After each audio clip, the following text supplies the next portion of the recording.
ಕೆಲವೊಂದು ಜನ ಅಂತಾರೆ ಲೇಡೀಸ್ಗೆ ಸೇಫ್ಟಿ ಇಲ್ಲ ಅಂತ ಅಂದ್ಬಿಟ್ಟು ರೀಸೆಂಟಾಗಿ ಲೇಡೀಸೇ ಬಂದುಬಿಟ್ಟು ಕೋರ್ಟಲ್ಲಿ ಕೇಸ್ ಹಾಕಿದ್ದಾರೆ, ನಮ್ಗೆ ಬೈಕ್ ಟ್ಯಾಕ್ಸಿ ಬೇಕೇ ಬೇಕು ಅಂತಂದ್ಬಿಟ್ಟು. ಸೇಫ್ಟಿ ಇಲ್ಲ ಅಂತಂದರೆ ಅವ್ರು ಬಂದುಬಿಟ್ಟು ಯಾಕೆ ಕೇಸ್ ಹಾಕ್ತಾರೆ ಕೋರ್ಟಲ್ಲಿ? ಸೊ ಹಲೋ ಸ್ನೇಹಿತರೆ, ನಮಸ್ಕಾರ. ನಾನು ನಿಮ್ಮ JD ಶ್ರೀನಾಥ್ ರೈಡರ್ ಮಾತಾಡ್ತಾ ಇದ್ದೀನಿ.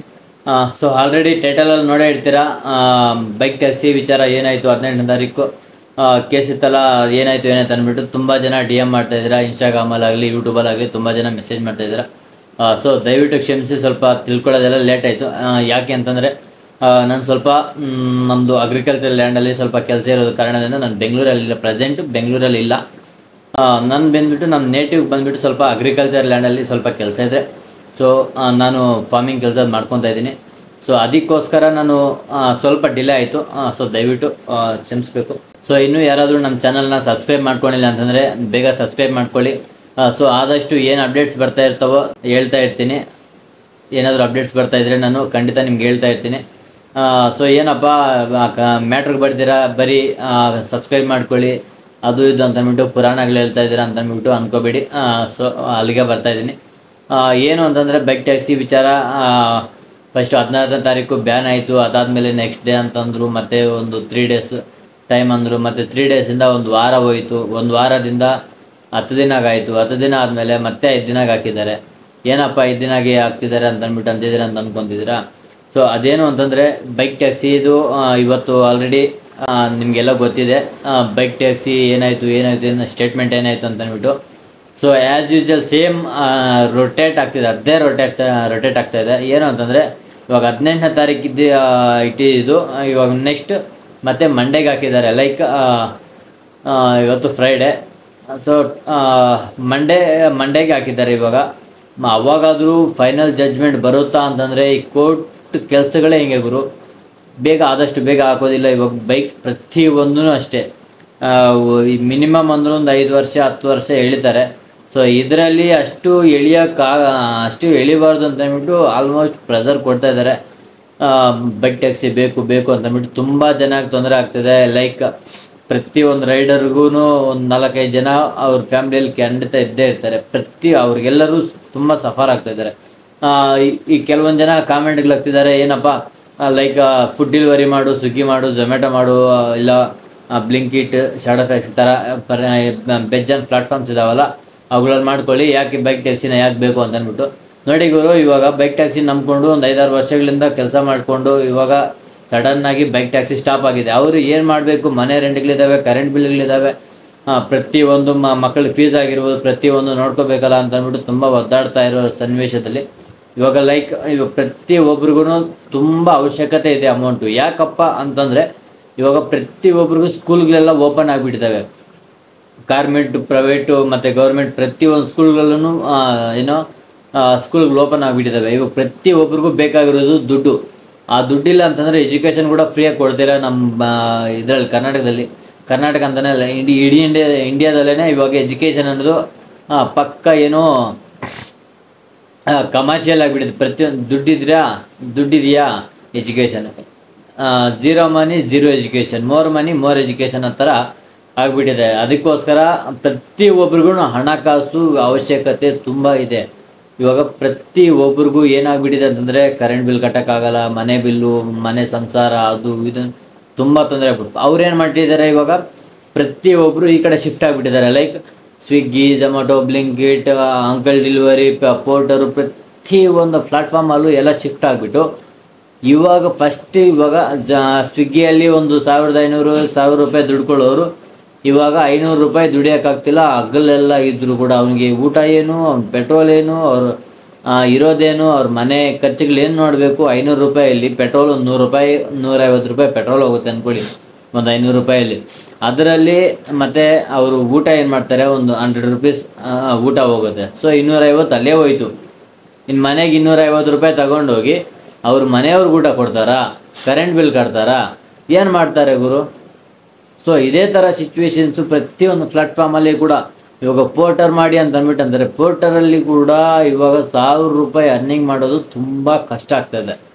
ಸ್ವಿಗ್ಗಿಯಲ್ಲಾಗಲಿ, ಝೊಮ್ಯಾಟೊ ಆಗಲಿ, ಪ್ರತಿಯೊಂದು ಪಾರ್ಸಲ್ ಡೆಲಿವರಿಗಳಲ್ಲೂ ಕೂಡ, ಪ್ರತಿಯೊಂದು ಫುಡ್ ಡೆಲಿವರೀಸಲ್ಲೂ ಕೂಡ 1000 ರೂಪಾಯಿ ಅರ್ನಿಂಗ್ ಮಾಡೋದು ತುಂಬ ರಿಸ್ಕ್ ಆಗಿಬಿಟ್ಟಿದೆ. ಪ್ರತಿಯೊಬ್ಬರು ಅನುಕೂಲ ಇದ್ದಿದ್ದು ಬೈಕ್ ಟ್ಯಾಕ್ಸಿ. ಸೊ ಈ ಬೆಂಗಳೂರಲ್ಲಿ ಇರೋ ಟ್ರಾಫಿಕ್ಗೆ ತುಂಬ ಅವಶ್ಯಕತೆ ಆಗಿರುವ ಪ್ಲಾಟ್ಫಾರಮ್ ಏನಾದರೂ ಇದೆಯಾ ಅಂತಂದರೆ ಅದು ಬೈಕ್ ಟ್ಯಾಕ್ಸಿ ಮಾತ್ರ. ಆದ್ದರಿಂದ ಪ್ರತಿಯೊಬ್ಬರೂ ಆದಷ್ಟು ಬೇಗ ಅವರು ರೀಚ್ ಆಗ್ತಾಯಿದ್ರು. ಒಂದು ಕಂಪ್ನಿಗಳಿಗಾಗಲಿ ಒಂದು ಹಾಸ್ಪಿಟಲ್ ಆಗಲಿ ಪ್ರತಿಯೊಂದಿಗೂ ತುಂಬ ಅವಶ್ಯಕತೆ ಇದ್ದಿದ್ದು ಬೈಕ್ ಟ್ಯಾಕ್ಸಿ. ಇವಾಗ ಅದನ್ನೇ ಇಲ್ದಿರೋ ಹಂಗೆ ಮಾಡಿಬಿಟ್ಟಿದ್ದಾರೆ. ಇವಾಗ ಆ ರೈಡರ್ಸ್ ಎಲ್ಲ ಎಲ್ಲಿ ಹೋಗಬೇಕು? ಅವ್ರ ಹೊಟ್ಟೆ ಪಾಡೆಲ್ಲ ಏನಾಗಬೇಕು? ಕೆಲವೊಂದು ಜನ ನಿನಗೆ ಆಗಬೇಕು ಅದು ನೀನು ಯಾಕೆ ವಿಡಿಯೋ ಮಾಡ್ತೀಯ ಅದು ಇದು ಅಂದ್ಬಿಟ್ಟು ಕೆಲವೊಂದು ಜನ ಕಾಮೆಂಟ್ಗಳು ಕೂಡ ಮಾಡ್ತಾರೆ. ದಯವಿಟ್ಟು ಕ್ಷಮಿಸಿ, ಏನು ಮಾಡೋಕ್ಕಾಗಲ್ಲ. ಇವಾಗ ನೀವು ಏನಾದರೂ ಹೊಟ್ಟೆಪಾಡಿಗೆ ಬಂದಿರ್ತೀರೋ ನಾವು ಕೂಡ ಅದೇ ಥರ ಬಂದಿರ್ತೀವಿ. ಆ ಒಂದು ಪ್ಲಾಟ್ಫಾರ್ಮಲ್ಲಿ ನಾವು ಕೆಲಸ ಮಾಡ್ತಿರೋದ್ರಿಂದ ಅದು ನಮ್ಗೆ ಅನ್ನ ಕೊಟ್ಟಿದೆ, ಅನುಕೂಲತೆ ಕೊಟ್ಟಿದೆ ಅಂತ ಅಂದ್ಬಿಟ್ಟು ನಾವು ಹೋರಾಡ್ತಾ ಇರೋದು. ಯಾಕಂದರೆ ನನಗೆ ಅಷ್ಟೇ ಅಲ್ಲ, ನಂತರ ಸುಮಾರು ಲಕ್ಷಾಂತರ ಜನ ಅದರಲ್ಲಿ ಕೆಲಸ ಮಾಡ್ತಿದ್ದಾರೆ. ಅವರಿಗೆಲ್ಲ ಅನುಕೂಲತೆಗಳು ಆಗುತ್ತೆ ಅಂತ ಅಂದ್ಬಿಟ್ಟು ನಾವೊಂದು ಅದ್ರಗೋಸ್ಕರ ವೆಯ್ಟ್ ಮಾಡ್ತಾ ಇರೋದು. ಯಾಕಂದರೆ ನಿಮ್ಮ ಹೊಟ್ಟೆ ಹೊಡಿಬೇಕು ಅಂತ ಅಂದ್ಬಿಟ್ಟಲ್ಲ, ಇವಾಗ ನಮ್ಮ ಹೊಟ್ಟೆ ಕೂಡ ನಮ್ಮನ್ನು ನಂಬ್ಕೊಂಡು ನಮ್ಮ ಫ್ಯಾಮ್ಲಿ ಇರ್ತವೆ, ನಾವು ಇದ್ದೀವಿ. ಮತ್ತು ಸೊ ಈ ಥರ ಇರುತ್ತೆ. ಸೊ ದಯವಿಟ್ಟು ಯಾರಾದರೂ ಕಾಮೆಂಟ್ ಹಾಕೋವಾಗ ನಿನಗೆ ಆಗಬೇಕು ಅದು ಇದು ಅಂತಂದ್ಬಿಟ್ಟು ದಯವಿಟ್ಟು ರೈಡರ್ಸ್ ಮೇಲೆ ಯಾರು ಅನ್ಕೋಬೇಡಿ, ಆಯಿತಾ? ಇವಾಗ ಸರ್ಕಾರ ಅಂತಂದರೆ ನಮ್ಮ ಕೇಂದ್ರ ಸರ್ಕಾರ ನಮಗೆ ಬೈಕ್ ಟ್ಯಾಕ್ಸಿಗೆ ಅನುಮತಿ ಕೊಟ್ಟಿದೆ.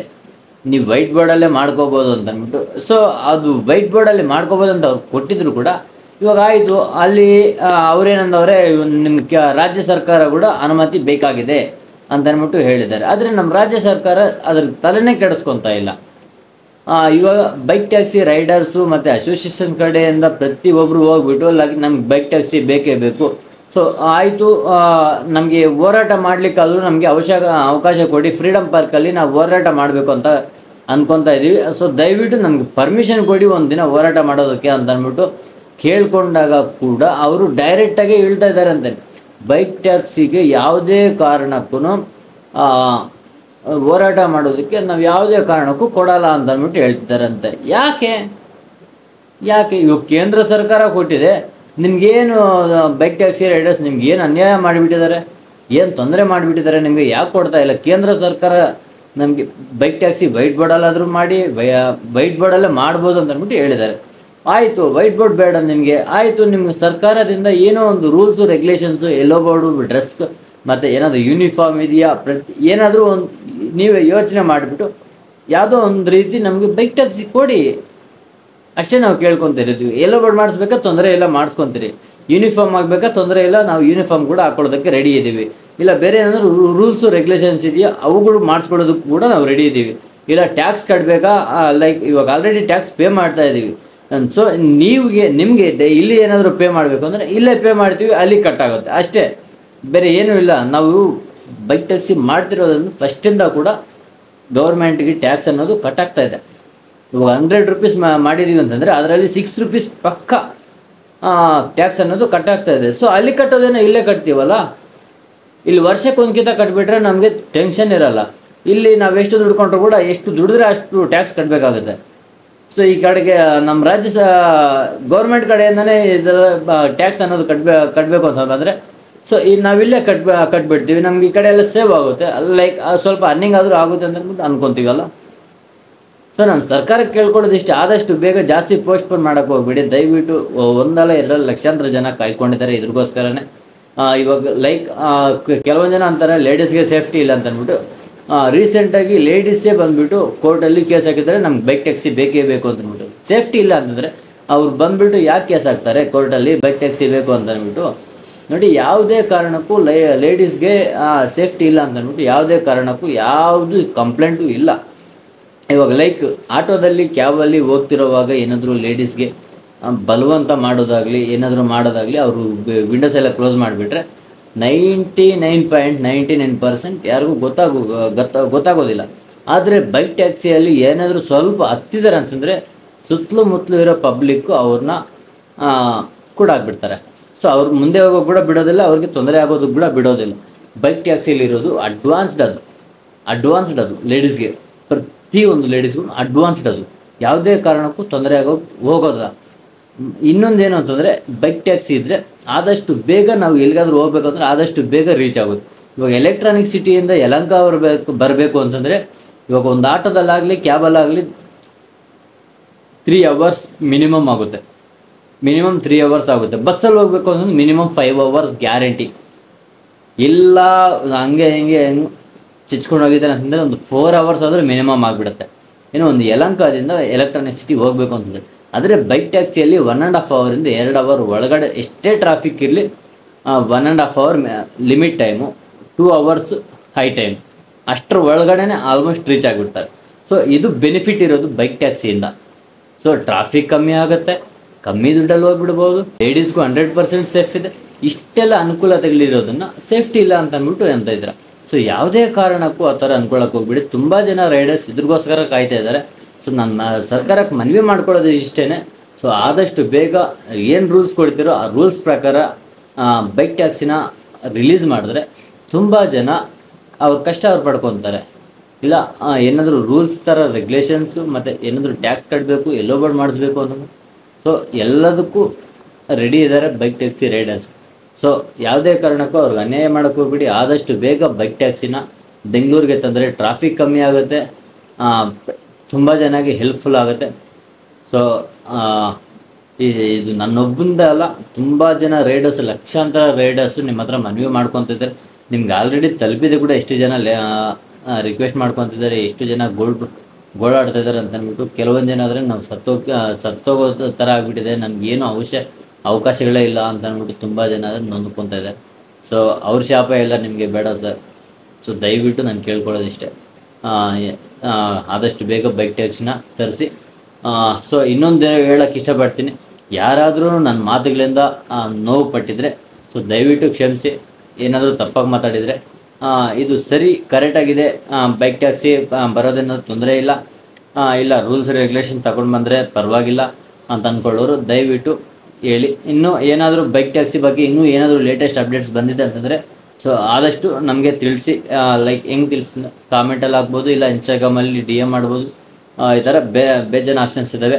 ಸೊ ಆದಷ್ಟು ಬೇಗ ಇನ್ ಕೇಸ್ ಏನಾದರೂ ನನಗೆ ಗೊತ್ತಿಲ್ಲದಿರೋವು ನಿಮ್ಗೆ ಏನಾದರೂ ಗೊತ್ತಾಗಿದೆ ಅಂತಂದರೆ ಎನಿ ಅಪ್ಡೇಟ್ಸ್ ನಮಗೆ DM ಮಾಡಿದ್ರೆ ನಾವು ಅದ್ರ ಮೇಲೆ ವಿಡಿಯೋ ಮಾಡ್ತೀವಿ. ಸೊ ಇಷ್ಟು ಹೇಳ್ತಾ ನಾನು ಮಾತು ಮುಗಿಸ್ತಾ ಇದ್ದೀನಿ, ಮತ್ತೆ ಕೇಳ್ಕೊತಾ ಇದ್ದೀನಿ. ಇನ್ ಕೇಸ್ ನನ್ನ ಮಾತುಗಳಿಂದ ಯಾರಾದರೂ ಬೇಜಾರು ಪಟ್ಟಿದ್ರೆ ಐ ಆಮ್ ಸಾರಿ. ಸೊ ಇಷ್ಟು ಹೇಳ್ತಾ ನಾನು ಮಾತು ಮುಗಿಸ್ತಾ ಇದ್ದೀನಿ. ಜೈ ಹಿಂದ್, ಬಾಯ್ ಬಾಯ್.